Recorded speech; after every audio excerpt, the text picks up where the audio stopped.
Bonsoir et bienvenue sur NTD Actualité.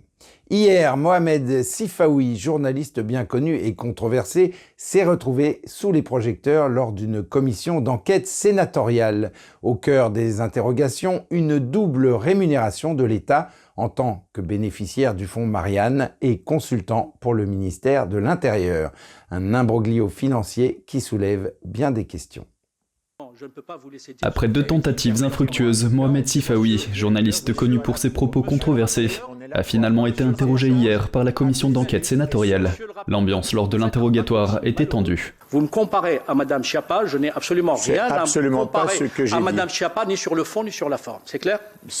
Alors d'abord, vous n'avez pas ni d'ordre, ni Non, je vous demande, est-ce que c'est clair pour vous ? Non, mais excusez-moi. Je pense que vous devez garder et vos nerfs et votre maîtrise. Nous essayons de le faire. Je n'aime pas vos provocations et je vous le dis. Sifaoui a reconnu avoir perçu une double rémunération de l'État en tant que bénéficiaire du fonds Marianne et consultant pour le ministère de l'Intérieur. Est-ce que vous pouvez nous expliquer comment on peut avoir la juxtaposition de ces 2 contrats ? Ceux qui ont travaillé avec moi à différentes époques vont comprendre ce que je vais vous dire. J'ai une capacité de travail qui est bien supérieure à la normale. Le fonds Marianne est un programme de financement initié par Marlène Schiappa après l'assassinat de Samuel Paty pour lutter contre le séparatisme. Sifaoui a aussi révélé que son contrat avec le comité interministériel de prévention de la délinquance et de la radicalisation, d'une durée de 2 ans et d'un montant de 39 500 € hors taxes, prévoyait qu'il forme des agents administratifs et produise des contenus non définis. Ce contrat a été mis en œuvre pendant toute la durée du fonds Marianne, depuis sa préparation opaque jusqu'à son absence de suivi. Lors de son audition, Sifaoui a décrit son travail préparatoire sur un projet de l'Union des sociétés d'éducation physique et de préparation militaire, encouragé par Marlène Schiappa. Ce projet, doté initialement de 1,5 million d'euros sur 3 ans, a finalement été financé à hauteur de 355 000 € sur 1 an par le fonds Marianne, demeurant la subvention la plus importante du fonds Marianne. Sifaoui a déploré cette situation, affirmant s'être engagé dans un projet mort-né. S'estimant instrumentalisé et trahi par le ministère, Sifaoui a attribué l'échec de son projet e-laïque, visant à promouvoir la laïcité aux conditions financières. D'accord, attendez. Vous donnez 3 francs 6 sous à une association et vous vous demandez pourquoi les résultats ne sont pas suffisants. Se décrivant lui-même comme sincère et engagé, il s'est dit manipulé, réitérant que la ministre l'avait encouragé à déposer un dossier de candidature. Et vous savez, les gens engagés ont parfois cette naïveté de croire que les autres sont aussi engagés qu'eux. Et quand vous êtes face au cynisme, vous oubliez parfois que vous pouvez être manipulé, utilisé par le pouvoir politique. Ça a été mon cas. Washington est aux côtés de Kiev. Le secrétaire à la Défense Lloyd Austin a réaffirmé cet engagement ce jeudi. C'était lors d'une réunion dirigée par les États-Unis au siège de l'OTAN à Bruxelles. Les États-Unis sont fiers de se tenir aux côtés d'une 50aine de nations de bonne volonté pour fournir à l'Ukraine l'entraînement et l'équipement qui l'aideront à réussir sur le champ de bataille. Les ministres de la Défense d'une 50aine de pays ont participé à la réunion. Washington a créé ce groupe l'année dernière pour coordonner l'aide occidentale à l'Ukraine. Austin a déclaré que la guerre était un marathon, pas un sprint, et que Kiev avait besoin d'un soutien à la fois à court et à long terme. Le groupe a envoyé des systèmes de défense aérienne aux pays déchirés par la guerre, et Austin a déclaré que l'Ukraine avait besoin de plus. Le pays a lancé une contre-offensive ce mois-ci pour reprendre davantage de territoire aux forces russes. Pendant ce temps, dans le ciel de l'Allemagne occidentale, le plus grand exercice de déploiement aérien jamais organisé par l'OTAN est en cours. La portée et l'ampleur de cet exercice ne peuvent être sous-estimés. Les défis logistiques qui consistent à relier 18 pays différents avec des centaines d'avions répartis sur de nombreuses bases pour amener la puissance aérienne en un seul point de l'espace afin d'atteindre un objectif spécifique sont intimidants et l'armée de l'air allemande a fait, à mon avis, à notre avis, dans le Vermont, un travail très professionnel. Les exercices de l'OTAN impliquent plus de 250 aéronefs de 25 pays, dont des chasseurs F-16 et F-35 de l'armée de l'air américaine. L'exercice se poursuivra jusqu'à vendredi 23 juin. Une histoire macabre à la faculté de médecine de Harvard. Un ancien responsable de la morgue aurait volé et vendu des parties de corps humains. Cédric Lodge fait maintenant l'objet de poursuites fédérales. L'acte d'accusation indique que Lodge a volé des têtes, des cerveaux, de la peau et d'autres restes humains à l'insu de l'école. Il aurait ensuite conspiré avec sa femme Denise pour vendre les restes humains à d'autres personnes. L'un de ses clients présumés était Katrina McLean. Elle est propriétaire d'un magasin appelé Cat's Creepy Creations dans le Massachusetts. Elle aurait vendu les parties de corps volées à d'autres personnes à partir de son magasin. Un homme nommé Joshua Taylor aurait dépensé plus de 36 000 € en fragments de corps. Les procureurs affirment que Taylor a envoyé un paiement de 900 € à Denise Lodge avec la mention tête numéro 7. Les responsables de Harvard ont déclaré ce mercredi qu'ils étaient consternés d'apprendre qu'une chose aussi troublante pouvait se produire. Ils ont qualifié cette affaire de trahison de l'école de médecine de Harvard. De très nombreux chefs d'entreprise s'inquiètent sérieusement du fait que l'IA pourrait constituer une menace existentielle pour l'humanité dans un avenir pas si lointain. Environ 120 PDG ont été interrogés lors du sommet des PDG organisé par Yale cette semaine. Parmi eux figuraient les dirigeants de Walmart, Coca-Cola, Xerox, Zoom, ainsi que des entreprises pharmaceutiques, médiatiques et manufacturières. 34% d'entre eux pensent que l'intelligence artificielle pourrait détruire l'humanité d'ici 10 ans. 8% d'entre eux estiment que cela pourrait se produire dans 5 ans et 58% disent que cela ne pourrait jamais arriver et qu'ils ne sont pas inquiets. Et dans une autre question, 42% des PDG ont déclaré que la catastrophe potentielle liée à l'IA est exagérée et 58% disent qu'elle n'est pas exagérée. Ces résultats interviennent quelques semaines seulement après que des dizaines de dirigeants de l'industrie de l'IA, des universitaires et quelques célébrités ont signé une déclaration mettant en garde contre le risque d'extinction que représente l'IA.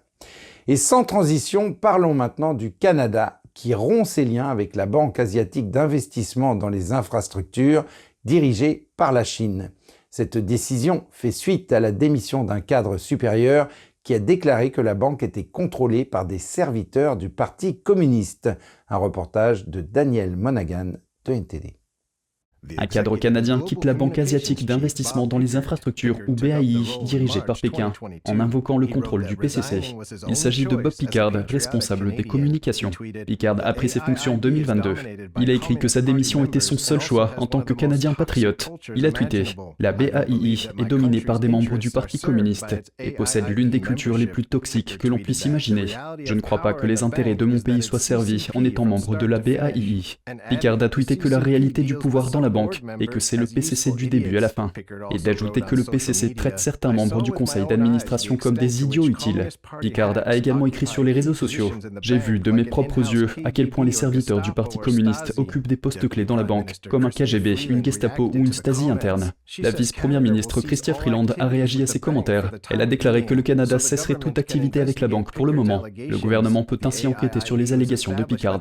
La BAI a été créée par le PCC en 2015. Elle a été présentée comme une alternative à la Banque mondiale et au Fonds monétaire international, dirigée par les Américains et les Européens. Les experts sur la Chine ont averti que l'objectif de Pékin est de faire pivoter l'économie mondiale vers l'État communiste et de s'éloigner des États-Unis. Daniel Monaghan, NTD Actualité. Les yeux rivés sur la base secrète d'espionnage de la Chine à Cuba. À quoi ressemble exactement cette installation d'écoute? Nous examinons de près cette base peu connue, située seulement à une centaine de kilomètres de la Floride. Une piste s'enfonçant dans la jungle mène à une clôture en fil de fer rouillé, avec un panneau qui avertit « Ne pas entrer zone militaire ». C'est le village cubain de Bejucal, qui abrite ce que Washington soupçonne être un poste d'espionnage pour Pékin. D'après les informations dont nous disposons, la RPC a modernisé ses installations de collecte de renseignements à Cuba en 2019. La Maison-Blanche n'a pas répondu à la question de savoir si Bejucal était le lieu de l'installation. Mais selon le document de la Commission fédérale des communications datant de l'année dernière, Washington pense que cette base de Bejucal est utilisée pour intercepter les communications électroniques américaines. De loin, on ne voit qu'un énorme dôme blanc fermé et des antennes paraboliques géantes. Les agriculteurs des environs ont déclaré qu'ils n'avaient pas connaissance d'informations faisant état d'activités d'espionnage chinoises dans la région. Mais ils ont ajouté que si ces informations étaient vraies, ils ne tarderaient pas à les découvrir. Ici, tout est connu. Ici, à Cuba, tout est connu. Les Cubains ne ratent rien. La ville endormie de Bejucal a longtemps été un lieu plein de secrets. Pendant la crise des missiles de Cuba, les avions espions américains ont découvert qu'elle était une cachette pour les ogives nucléaires soviétiques. J'ai remis des documents lorsque je me suis rendu sur place. Pour y entrer, il faut avoir un accès, c'est-à-dire qu'il y a un badge et qu'il faut avoir un mot de passe. La question de l'espionnage chinois à partir de Cuba a éclaté au grand jour la semaine dernière. Le Wall Street Journal a en effet rapporté que Cuba avait conclu un accord secret permettant à la Chine de mettre en place une installation d'écoute électronique. Pékin et la Havane ont tous deux rejeté l'accusation d'une base d'espionnage chinois à Cuba, la qualifiant d'infondée. Un artisanat millénaire est toujours vivant au Caire. Il s'agit d'intégrer de délicats coquillages à des réalisations en bois assez exceptionnelles. Un reportage signé Andrew Thomas de NTD. Le village de Sakiet al-Mankadi est connu pour ses incrustations de coquillages. Cet artisanat traditionnel égyptien est un travail délicat et complexe. Les artisans utilisent un outil en bois pour assembler les petites pièces. Il faut être patient pour pouvoir créer un motif. Un motif peut prendre 1 heure, tandis qu'un autre peut prendre un jour, voire 1 mois. Les compétences en matière de découpe et de conception sont transmises de génération en génération. Pour de nombreux artisans du coquillage, l'artisanat représente une grande partie de leur identité. On peut dire que je suis né ici. J'ai grandi ici dans l'atelier de mon père, où j'ai tout appris, de A à Z. Ahmed Ali découpe les coquillages en pièces utilisables par les designers. Je suis un expert sur cette machine. Je coupe les coquillages pour les artisans. Les meubles en coquillage, les tables, les échiquiers et les boîtes à cadeaux ne sont que quelques-uns des produits disponibles. Le coût de production est élevé. Les coquillages proviennent du monde entier, de pays comme l'Australie, l'Oman et le Japon. Le bois, quant à lui, provient d'Égypte. Le coût des matériaux n'est pas le seul facteur à prendre en considération. L'accalmie du tourisme causée par la pandémie n'a pas aidé l'industrie. Avec l'ouverture du monde, les artisans espèrent une plus grande reconnaissance de l'artisanat. Cet artisanat est magnifique et j'aimerais que le gouvernement et le gouvernorat s'y intéressent davantage, en particulier celui de Menufeya, car cette industrie est considérée comme un trésor dans ce gouvernorat. Vous ne trouverez rien de tel nulle part en Égypte, sauf ici, dans notre village. Tout d'abord, la menuiserie, pour créer la structure de la pièce.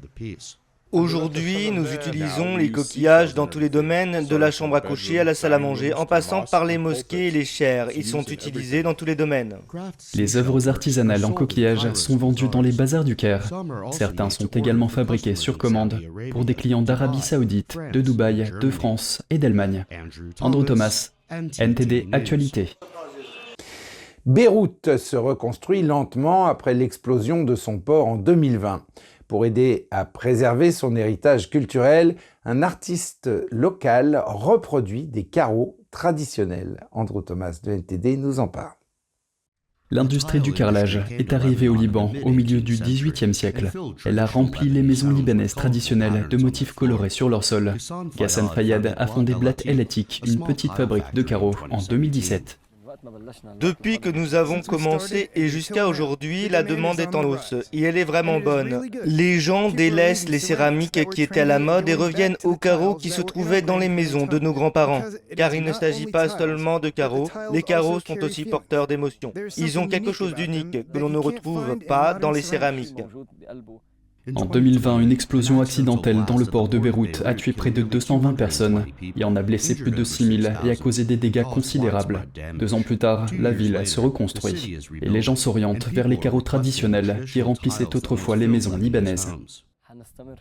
Nous continuerons, il n'y a pas d'autre solution. Nous avons travaillé d'arrache-pied pour relancer cette industrie. Il a fallu beaucoup d'efforts et de temps pour travailler sur ce produit qui existait dans le passé mais qui s'est arrêté à un certain moment. Cette période est très difficile, c'est dur. Nous continuerons et nous ne nous arrêterons pas.